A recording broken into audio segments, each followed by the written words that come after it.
ইসলাম ধর্ম নিয়ে যারা তাচ্ছিল্য করে তাদের বিরুদ্ধে জিহাদের ঘোষণা দিয়েছেন জনপ্রিয় ইসলামী বক্তা মিজানুর রহমান আজহারী। আবহমান কাল থেকে আমরা মুসলিম, হিন্দু, বৌদ্ধ, খ্রিস্টান, পাহাড়ি, নৃগোষ্ঠী মিলেমিশে একাকার, আমরা সবাই মিলে বাংলাদেশ। যে সমস্ত অমুসলিম আমাদের ভূখণ্ড থেকে আমাদেরকে তাড়িয়ে দিতে চায়, যে সমস্ত অমুসলিম আমার ধর্ম নিয়ে তুচ্ছতাচ্ছিল্য করে চিল্লায় বলেন ঠিক কিনা, তারা আমাদের শত্রু। সাধারণ অমুসলিমরা আমার শত্রু নয়। এই যে হিন্দুরা থাকে এরা আমার ভাই, বৌদ্ধরা আমার ভাই, খ্রিস্টানরা আমার ভাই, ইহুদিরা আমার ভাই। তারা দিনই ভাই নয়, তারা মায়ের পেটের ভাই নয়, তারা মানবিক দিক থেকে ভাই। ও মানুষ, আমিও মানুষ। ইসলাম মানুষকে সম্মান করে, চিল্লায় বলো ঠিক কিনা।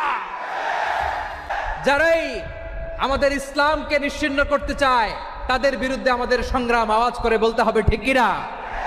ওই সমস্ত দুর্বৃত্তদের সাথে আমাদের কোনো সম্পর্ক নাই। আমরা যদি ঐক্যবদ্ধ থাকতে পারি, ওই